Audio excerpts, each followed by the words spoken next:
Oh, so the Hoka Speedgoat 5s. I have over 200 miles in these. These are a little bit dirty, which is why I've got my bucket and my brush here to clean them up a little bit. I've been out of my running shoes for a while now because of a stress fracture, but it won't be long and I'll be running again. And one of the pair of shoes that I'm really looking forward to getting back into are the Speedgoat 5s. So I'm going to clean them up so that they're ready to go when I'm ready to go. So I thought it'd be a great opportunity for us to take a closer look at these because I have over 200 miles in them. So, but first, I got to get out this scrub brush and I got to clean these up because these look a little worse for wear.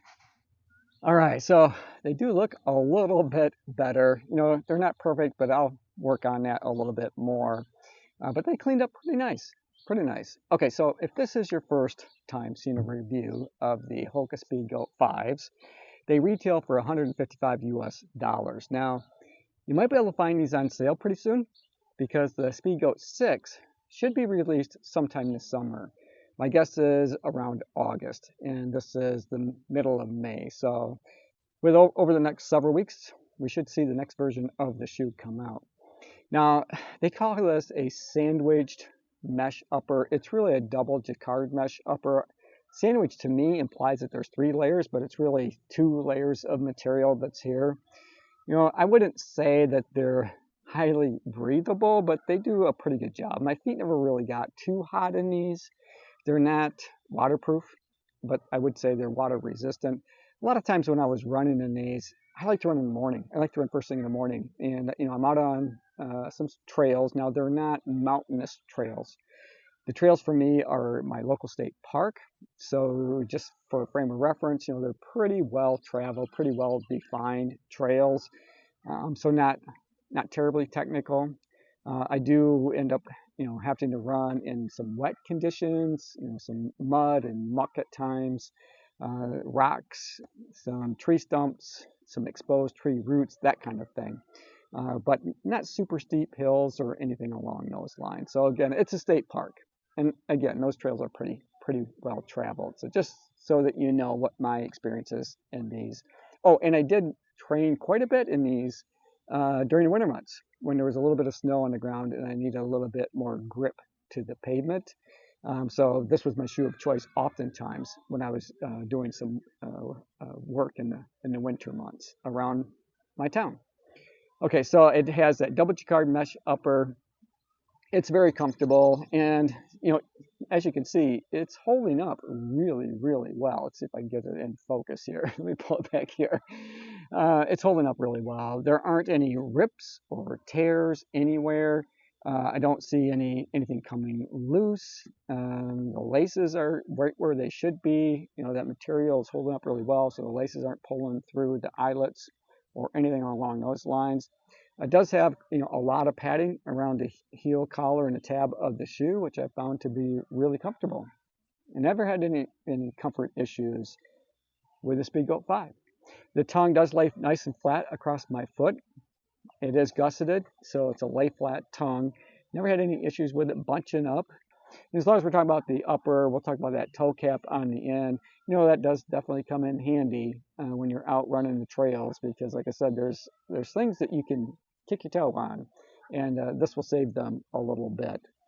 The midsole material is an EVA midsole. There's quite a bit of it here. Now, Hoka gives spring measurements. They went to doing that as opposed to reporting stack heights, you know, a while back. And if I remember right, it's well, it says spring height 35 and then 21. I looked at Running Warehouse because I think when I initially reviewed the shoe, there was very little information because I got it pretty much right when it was released. But since then, I think people have done a little bit more, you know, looking into it. And like I said, Running Warehouse has the stack height, I think, at 36.5 millimeters in the heel and 32 up in the forefoot, so it has a 4 millimeter offset. And I think that's probably about right. There's definitely a lot of foam underfoot. It's a super comfortable shoe to run in. It has an early stage meta rocker. I never really felt like it was clunky underfoot. I always felt like I had a nice smooth ride to these.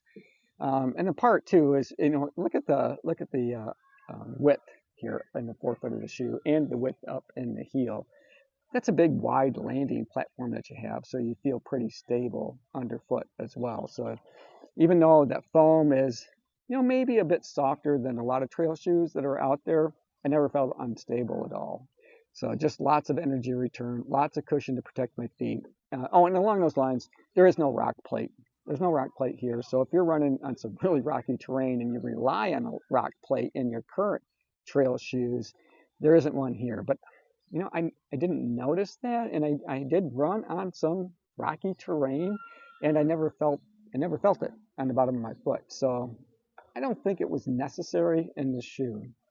The outsole is their Vibram Mega Grip. It's pretty awesome. It truly is a Mega Grip shoe.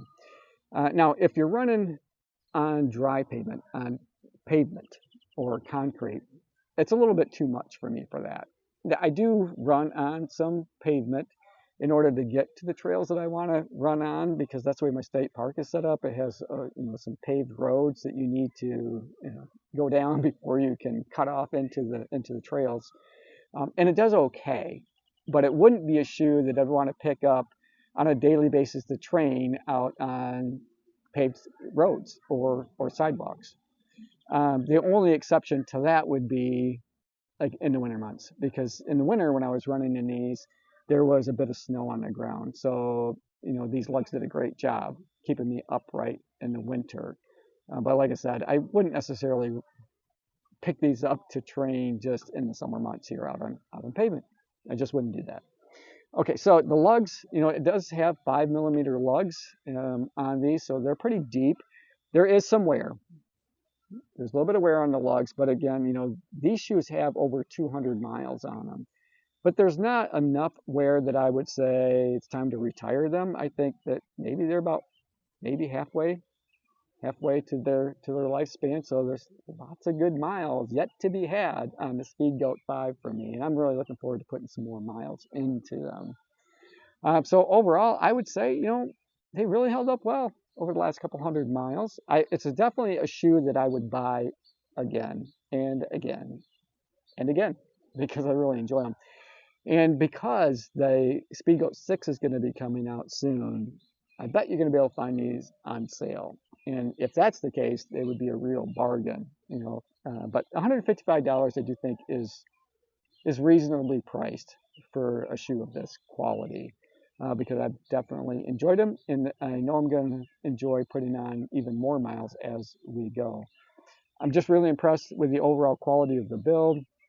Again, there's really no signs of real wear anywhere except for some of the lugs. Now, I'm typically a mid to forefoot foot striker, so right here in the midfoot is where I've seen some of the lugs wear down, especially where I tend to hit, which is oftentimes on the outside of my foot. So there is a bit of wear on the lugs on, what would that be, the lateral side of my feet. So other than that, they're holding up really well, and it's a shoe that I can highly recommend. I definitely think it's a buy. All right, you guys, thanks for making it to the end of this video. I hope you enjoyed it. I enjoyed making it for you. As always, run tall, run strong, be kind to one another. Thanks for watching, and we'll see you next time. Still got a little bit of cleaning to do on these. You know, you can see they really brushed up pretty well. But I'm gonna take a brush to them just a little bit more and try to get. Oh, I know what I was gonna do. Oh my goodness! So don't go away. I'm gonna put these on my scales and weigh them. Now, if I recall, they weigh. I think Hoka has on their website maybe like 10.1 ounces, something like that. But on my scales, now again, these are a little bit older, so they might weigh a little bit differently. Today, they're coming in at 10 ounces. I think when I first got them, they came in slightly under 10 ounces. So now I'm going to click this over to grams, because I know some of you guys like your weight in grams, and I don't blame you. Okay, so let's take a look and see what it says in terms of grams. Drum roll, please. 283 grams on my scale. Okay, with that, we'll see you tomorrow. And thanks again for making it to the end. All right. Oh, just in time. I think it's going to start to rain.